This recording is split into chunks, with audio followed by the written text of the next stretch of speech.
The south end of the bridge dropped into the river on day 22. I watched it go. Planks first, then the railing, then the support post that had been leaning 8 degrees since day 9. I'd barricaded the streetcar depot by the river. I'd sealed every door. I'd used 12 tons of steel and old track and clever thinking to make myself untouchable. And then I'd let the bridge rot. On purpose. What I didn't know, not until day 15, not until Garrett crawled through my side door bleeding, was who else needed that bridge. That changes the story completely. Let me go back to day 1. The outbreak started at the harbor. Something in a shipping container, they said. Quarantine 12 hours too late, they said. I stopped listening to what they said when I heard the sound. That sound. Low, guttural, wrong. Starting at the waterfront and rolling north through the streets like a wave you can't outrun. I was doing repair work at the Crescent Line depot, 3 blocks from the river. I'd been inside since 6 that morning. I looked out the side window. Smoke rising from what used to be the grocery store on Fulton. Someone had barricaded themselves inside. I could tell from the way the smoke moved. Too much accelerant, too fast. They'd panicked. Said it wrong. I didn't go to help. I couldn't. They were already past helping. I pulled back from the window. Here's what I knew about the infected. They follow sound and movement. That's it. That's the whole rule. Nothing else matters. No sound, no movement. You're invisible. You're a wall. You're furniture. I killed the work lights. Stood still in the dark. Outside, footsteps. Dragging, shuffling, wrong cadenced. A dozen. More. They passed. I exhaled. That was my first 30 seconds of real survival. Stillness and darkness. I'd use both for the next 22 days. But first I had to answer 2 questions. Could I actually seal this building? And what was I going to do about the bridge? The Crescent Line depot was built in 1947. Concrete walls. Iron roll-up doors. Loading bay in the back, repair pit in the floor. 12 streetcars on parallel tracks inside. It smelled like grease and metal and something old. The good kind of old. Solid. Most survivors would have run for a supermarket. I understood the logic. Food, water, familiar space. But supermarkets have glass fronts. Supermarkets have automatic doors that don't fully seal. Supermarkets have loading docks with gaps underneath big enough to reach through. The depot had none of that. What it had was mass. First rule of fortifying any position, you want mass, multiple lock points, and no ground-level windows. The depot had all 3. The main roll-up doors locked from inside with a crossbar system. The side door had a deadbolt I reinforced with 2 lengths of chain I found in the maintenance locker. The repair pit gave me a below-ground option if something breached the floor level. But the real advantage was the streetcars. 12 of them. Each one 12 tons of steel. I drove the 3 nearest to the main doors down the track and parked them broadside. A wall of metal backed by the door itself. Anything pushing from outside would have to move 36 tons before it touched the door. Nothing infected moves 36 tons. Nothing. I spent the first 6 hours building the system, checked every seal, marked 3 exit options, main door, side door, roof hatch above the repair bay. Never trap yourself. That's the second rule. By hour 7, I felt something I hadn't expected. Safe. Not permanently, not completely, but safe enough to stop moving and think. I found the break room. Vending machine. I used a steel pipe from the repair rack and opened it in 40 seconds flat. Inside, crackers, peanut butter cups, granola bars, 2 cans of soda. I sat on the floor and ate crackers in the dark and felt, for maybe 60 seconds, like a person instead of a prey animal. That feeling lasted until I remembered the bridge. The service bridge. 112 feet of wood decking over steel beams, connecting the depot's loading bay to the maintenance yard on the south bank. I'd forgotten about it in the chaos. I'd sealed the north door, but the bridge itself, open, exposed, completely unguarded, sat there like an invitation to anything on the south bank. I had 3 options. Option 1, destroy it. Fast, decisive, permanent. But how? I had no explosives. No way to collapse the steel beams quickly without noise that would draw everything in a 6-block radius. Option 2, guard it. Stay near the north axis. React to anything that tried to cross. But that meant no sleep. That meant burning through energy I couldn't replace. Option 3, stop maintaining it. The bridge was old, due for reapplication and sealant this spring. I'd read the maintenance schedule when I arrived that morning, a lifetime ago. The wooden support structures at the base sat in river water. Without treatment, wet-dry cycling plus current erosion would compromise them in 30 to 40 days. Not fast, but certain, and completely silent. I chose option 3. Not the obvious choice, not the desperate choice. The patient one. I walked to the north end of the bridge, looked south, and made myself a promise. Not one drop of maintenance. Not one repaired plank. Whatever the river wanted to take, the river could have. Then I walked back inside and sealed the door. Day 3 was quiet. Day 4 too. Day 5, I found something in the first streetcar I searched properly. Behind the driver's seat, tucked in the map pocket, a photograph. A woman in her 40s, 2 teenage kids, a yellow house with a green door. Nothing on the back, no names. I stared at it longer than made sense. Someone had left this here. A driver. A person who used to sit in this exact seat every morning and think about those people and that house. I put it in my jacket pocket. Kept moving. Day 7, the South Bank woke up. I heard it before I saw it. Sound travels clean over water. No buildings to break it up, no traffic to mask it. That guttural wrong sound, but louder now. Coming from the maintenance yard. I moved to the narrow window above the repair pit, kept the lights off, pressed against the wall, figures in the tree line beyond the yard fence. 15, maybe more. Moving in that shoulder-forward drag. Not people anymore, not really. They hit the fence. Pushed through it. Here's the second zombie behavior rule. At night they cluster where they last heard something. They don't search, they don't strategize, they just orbit the last point of noise and wait for a new signal. So I gave them no signal, lights off, didn't move, didn't breathe more than I had to. They crossed the bridge. 11 of them. 1 went into the river, didn't even slow the others down. The remaining 10 reached the north door. Scratching. The sound I already hated. 17 minutes. That's how long they worked at that door. 17 minutes of that wet, dragging sound against the iron. Then they drifted south, back across the bridge. I checked my phone. No signal, but the clock still worked. 17 minutes. I'd remember that number. Whenever a group arrived after that, I'd count. If they hit 17 without the barricade shifting, they'd leave. It always worked. But I understood something now that I hadn't before. The South Bank was active. Every night, more would come. And as long as the bridge stood, they had a road straight to my door. The river needed to work faster. Days 9 through 12 were the counting days. I counted everything. MREs, 6 left, 1 a day split into 3 portions. Vending machine food, gone by day 10. Water in the utility jugs, dropping faster than I'd planned.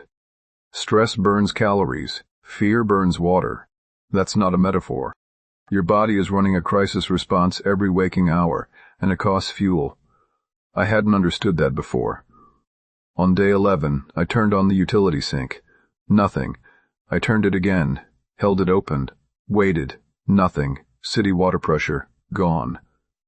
I stood at that sink for what felt like a long time.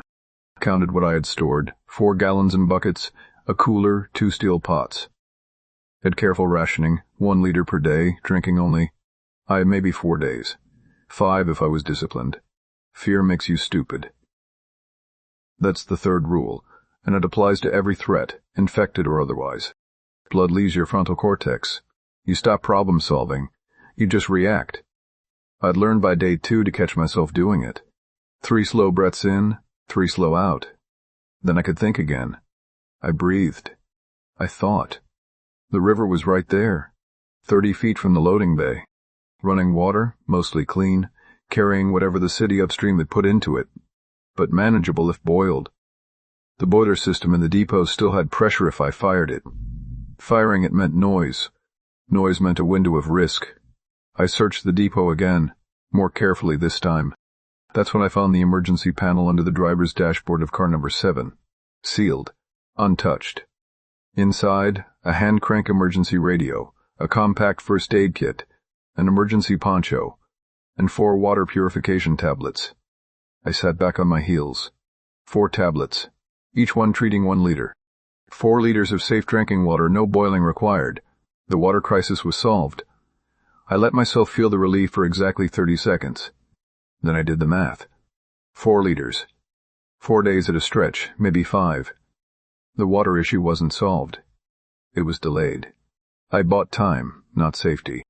The boiler fire question was still coming. That's the difference between a false victory and a real one. A false victory feels solved. Everything downstream is exactly the same. I was on day 11. Water would be critical again by day 15 or 16. I marked it in my head. 15 days. On day 13, I heard the voice. Not a moan, not a shuffle. A human voice, hoarse and strained, coming from across the river. A man shouting something I couldn't make out through 2 feet of concrete. Then running sounds. Then the kind of silence that follows something, catching something. Then nothing.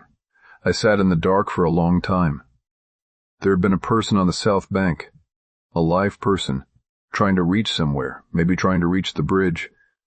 The bridge that I was letting rot. Here's the moral question I couldn't answer. Was I responsible for that? I made a tactical decision about a piece of infrastructure. I hadn't chosen to strand someone. But the result was the same. When did a survival decision become something else? I didn't have an answer. I still don't. What I had was a photograph in my jacket pocket and the feeling I couldn't shake. On day 14, I went south anyway. Here's the third zombie behavior rule. They don't cross moving water easily. Current disrupts them. They'll wade into still water, but a river with real current. They drift. They lose direction. They don't navigate it. The Cressida was running fast from the spring melt. The infected couldn't follow me into it. And they couldn't follow me across a bridge that was slowly becoming unusable. I crossed in under 2 minutes. Tested each board. One gave under my weight, cracked but held. I filed that information. The bridge had maybe a week. Maybe less. I reached the maintenance yard. Gate open. Generator shed visible through the chain link. Blood on the gravel, brown at the edges, days old. And footprints. 2 kinds. One set shuffling, dragging, infected pattern. The other set was different. Heel to toe. Precise, measured steps. Someone had walked through that yard carefully, like they were trained to. I checked the storage locker. Inside, 3 gallons of diesel, a bolt cutter, a weather radio still in packaging, and a handwritten note on yellow paper, folded once. Depot across the bridge. Going there. Day 14. My handwriting slopes right. This sloped left. This wasn't mine. Someone else had identified the same shelter. Same logic, same destination, same day. But the blood on the gravel was old. They'd been here before day 14. And those precise footprints in the mud, the ones that weren't infected, those were more than one person. I looked at the footprints again. 4 different sizes. Grouped together. Moving in the same direction. Not one survivor. A group. And they hadn't been infected. I took the diesel, the bolt cutter, the radio. At the bottom of a duffel bag behind the generator shed, I found food, canned goods, dried pasta, energy bars. And in the front pocket of the duffel, a photograph. A woman, 2 kids, yellow house with a green door. The same photograph I'd been carrying for 9 days. I stood in that yard long enough for the wrong kind of thinking to start. Then I went back north. Fast. The bridge cracked louder under me on the return crossing. 1 week. Maybe less. I got back to the depot and found the side door hanging open. Not broken, not forced. Picked. I had a crowbar in my hand before I got 3 steps inside. A man sat against the far wall of the repair bay, knees up, eyes closed, head back. Late 40s. Gray jacket, torn at the shoulder. A gash on his forearm wrapped in shredded white fabric. Breathing. I froze.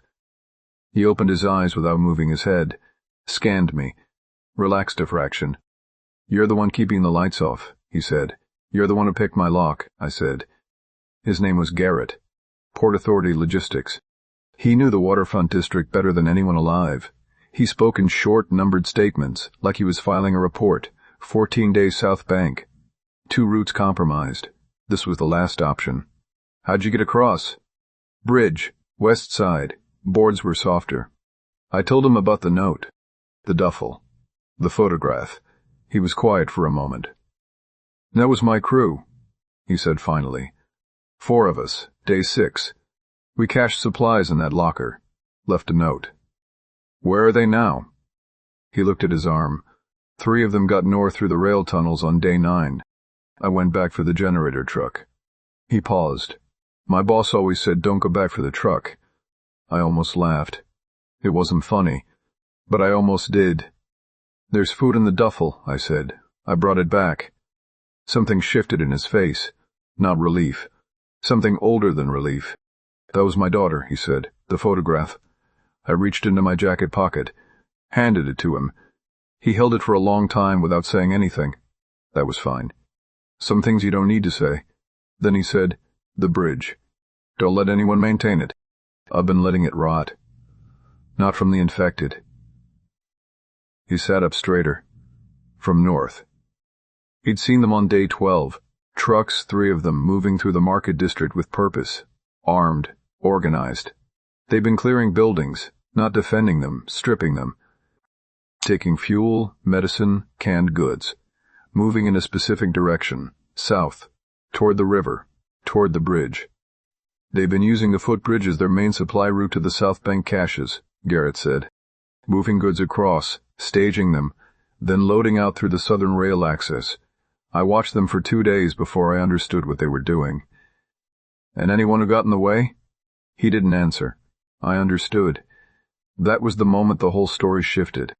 I'd been letting the bridge rot to stop the infected. That was the plan I'd made, the logic I'd followed. And it was working.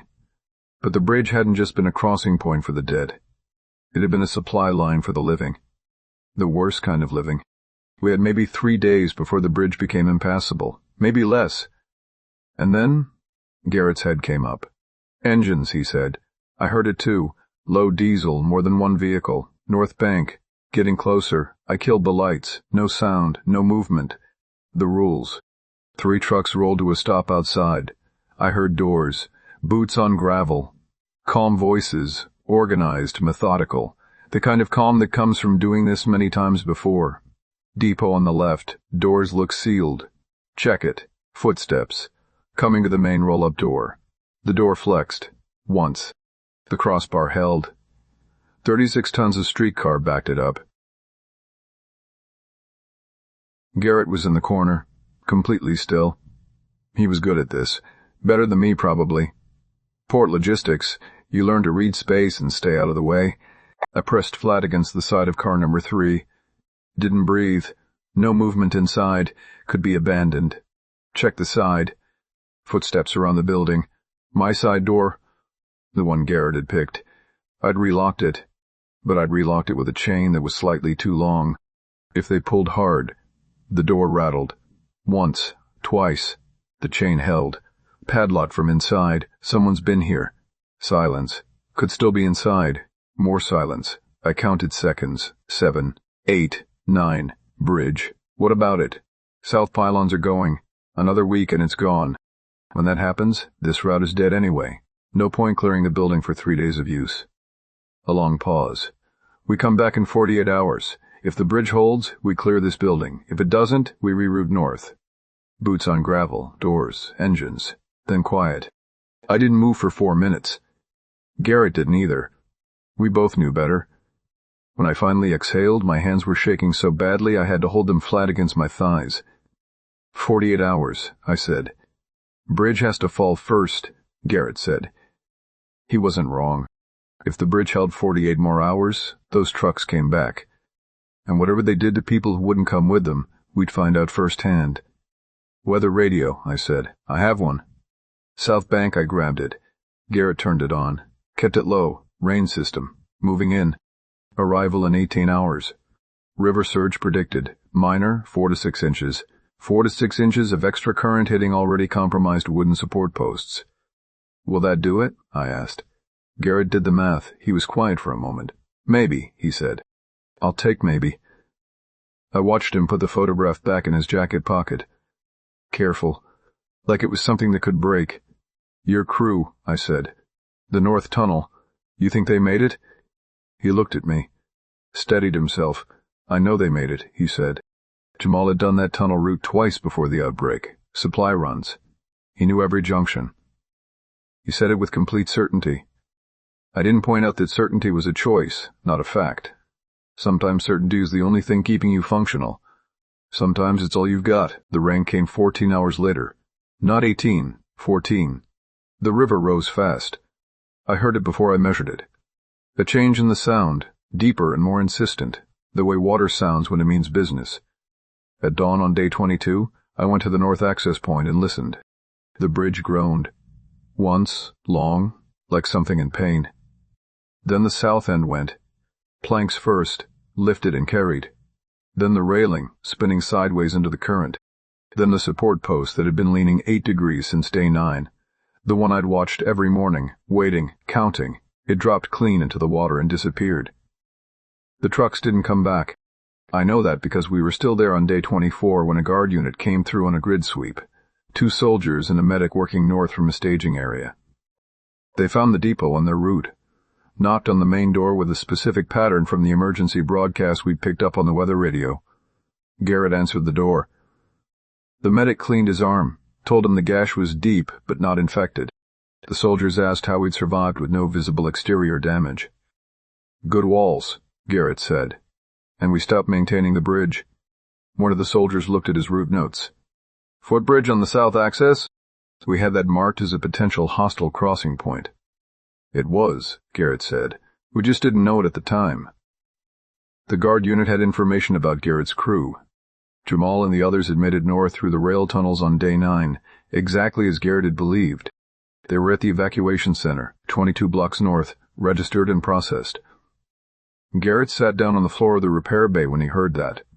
He didn't make a sound. He just sat there with his daughter's photograph in his hands and let himself feel whatever he'd been holding back for 14 days. I looked away, gave him that. Some things aren't yours to witness.